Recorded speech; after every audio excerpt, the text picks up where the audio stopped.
여러분, 국산차에서는 어떤 차가 가장 많이 팔렸을까요? 그럼 수입차에서는 어떤 차가 가장 많이 팔렸을까요?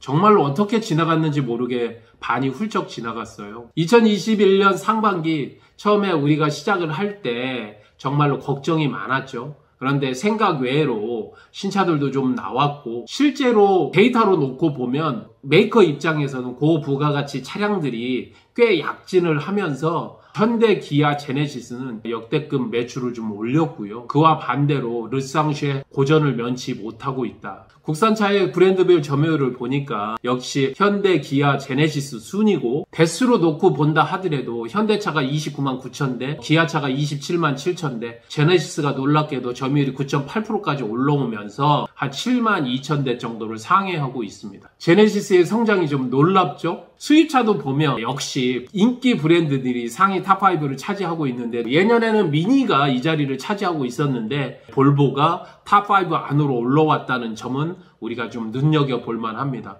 국산차와 수입차 보통 비중이 86.3% 대 13.7%, 비율은 19년도 정도로 줄어들었는데 이건 바로 제네시스의 약진 때문에 그렇다 이야기를 한번 콕 집어보면서, 여러분, 국산차에서는 어떤 차가 가장 많이 팔렸을까요? 그럼 수입차에서는 어떤 차가 가장 많이 팔렸을까요? 여러분이 생각하시는 바로 그 차들입니다.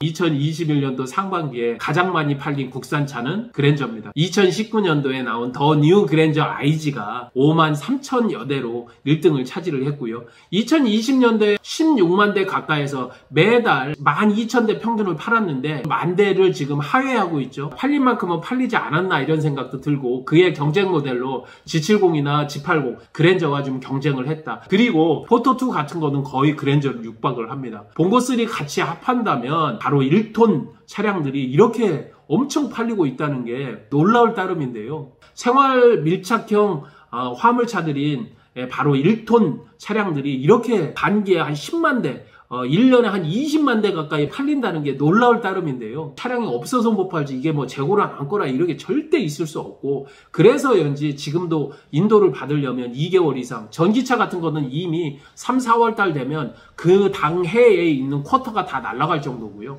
지금도 역시 신차를 인수를 하려고 하면 2020년도에 신형 포터2가 나왔죠. 지금은 보통 2개월, 3개월을 기다려줘야 된다. 비대면으로 아무래도 좀 많이 매출이 되는 택배 시장이 엄청 늘어나면서 신차의 대수로 나타나지 않았나. 카니발, 아반떼, 소렌토 세대 변경을 한 차량들이 지금 인기 차종으로 올라와 있죠. 이에 반해서 훨씬 더 인기가 있었던 산타페는 올라와 있지 않죠. 세대 교체의 효과가 얼마나 있는지를 알 수 있고요. 전체적으로 모델을 차지하고 있는 것 중에 한 가지 모델을 제외하고는 신형 모델이 나온 차량들이 탑10을 차지를 하고 있다. 수입차 같은 경우는 뭐 크게 다르지 않습니다. 탑10까지를 보시면 벤츠 차량이 6대, BMW가 2대, 5시리즈하고 3시리즈, 그리고 아우디 A6, 마지막으로 일본 차량으로는 렉서스가 자리를 차지를 하고 있다. 여기서 약간 빠진 거는 모델 X가 8,000대 가까이 팔렸는데요. 전기차의 특성상 인도한 물량이 한국에 입항이 되고 풀릴 때 지원금과 같이 결합이 돼서 매달 이렇게 팔리는 것이 아니라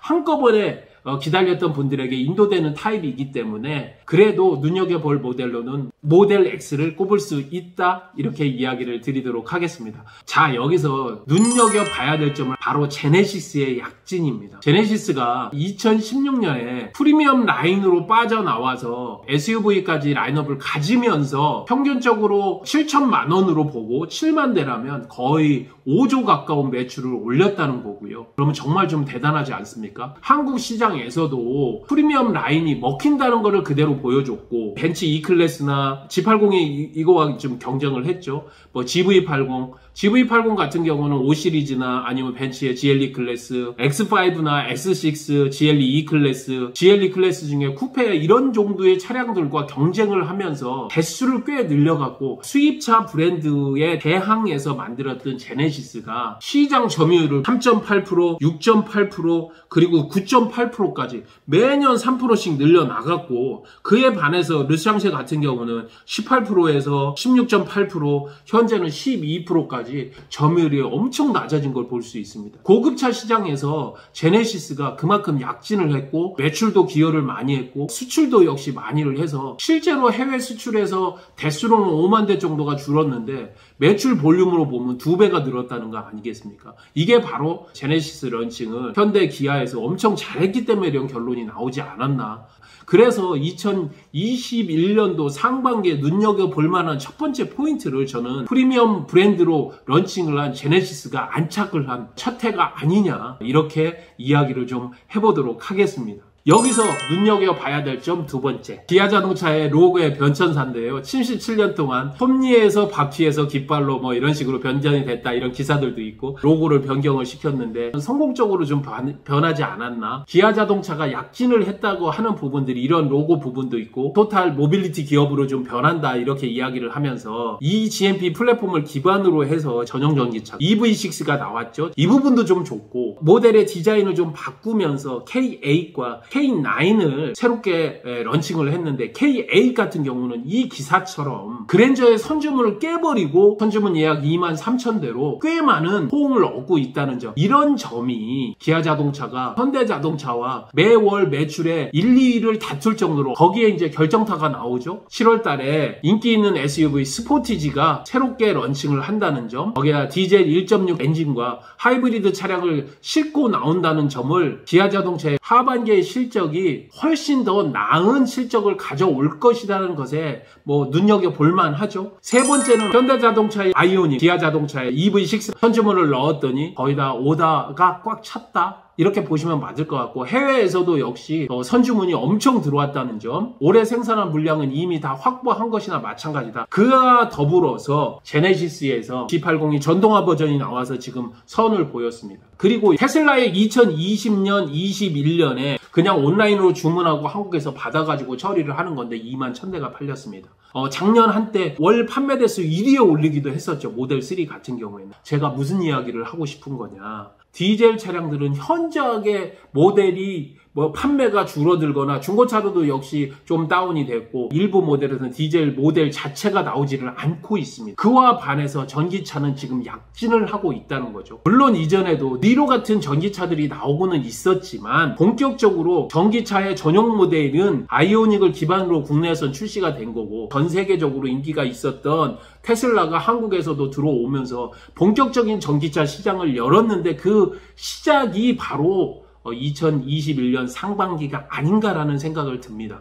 하반기에서는 격전이 일어나는 바로 그 첫 발걸음이 되지 않겠느냐라는 이야기를 좀 드리고 싶었던 겁니다. 가장 큰 걸림돌은 사실은 충전 관련한 인프라가 충분하지 않다는 것이 걸림돌인데, 하반기 내년까지 가게 되면 기하급수적으로 늘어날 것이란 거는 자명하지 않을까라는 생각이 들면서 전기차의 서막이 열렸다. 기존에 있는 중고차 시장의 불신이 너무 팽배를 해 있고 그동안 허위다, 사기다, 유튜브에서도 보면 허위를 잡는, 사기를 잡는 이런 동영상들이 엄청 많아질수록 신문 기사들이 사실은 이미 몇 년 전부터 노크를 하고 있었고 준비를 하고 있었는데 본격적으로 이야기가 되고 신문 기사로 촉발이 된 것은 2021년도 상반기가 아닌가 생각을 합니다. 현대자동차 계열이 인중중고차를 시작을 하겠다. 6년 이내 12만 킬로 이내에는 자기들이 취급을 하겠다. 수입차들은 인중중고차를 현재 운용을 하고 있습니다. 1년에 신차로 24만 대 정도 총 하는 수입차 시장에서 본인들이 하는 인중중고차를 따로 본인들이 취급을 하면서 이를 매출로 잡는 일종의 본인들 매출을 더블로 시키는 이러한 인중중고차를 본인들이 취급을 했고, 이것들을 고객들은 좋아하기도 했고 일부에서는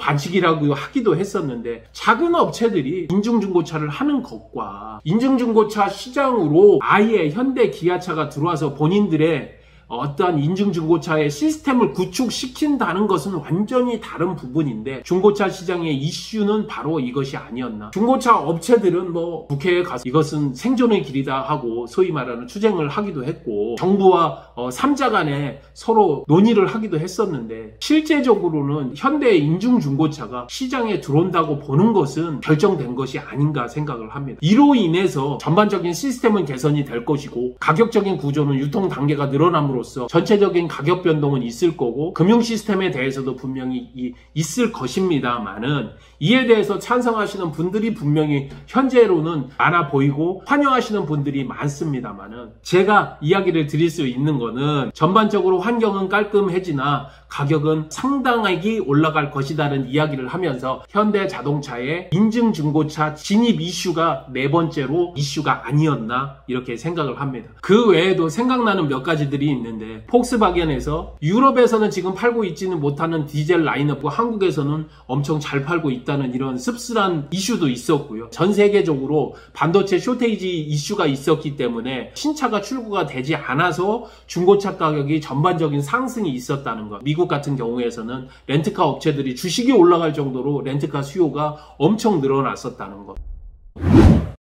현대자동차 그룹이 본인들의 몸값을 꽤 올렸습니다. 수많은 업체들을 인수를 했지만 전 세계적으로도 유례가 없게 전기차 전용 플랫폼을 가지고 모델을 만들었고 완전히 품절을 시켜 나갈 정도로 자동차를 판매를 하고 있고 국내에서 도전을 거듭해서 제네시스 라인으로 프리미엄 라인을 미국에 구축을 했고 그것이 바로 실제로 수출 대수는 5만 대가량이 줄었지만 수출 액수는 2배 정도가 늘어나게 되는 정말로 어마무지한 일을 해냈다는 것에 대해서는 정말 잘했다. 이렇게 이야기를 해주어야 맞는 2021년도 상반기가 아닌가 생각을 합니다. 하반기에는 상반기처럼 보다 더 좋은 소식으로 만날 수 있기를 바라며 2021년 8월에 예정되어 있는 노사협상이 잘 끝나서 라인이 서지 않도록 우리 고객들이 신차를 잘 인도받을 수 있도록 잘 끝났으면 좋겠다. 중고차도 수급이 잘 이루어졌으면 좋겠다. 이런 얘기를 드리면서 2022년 1월에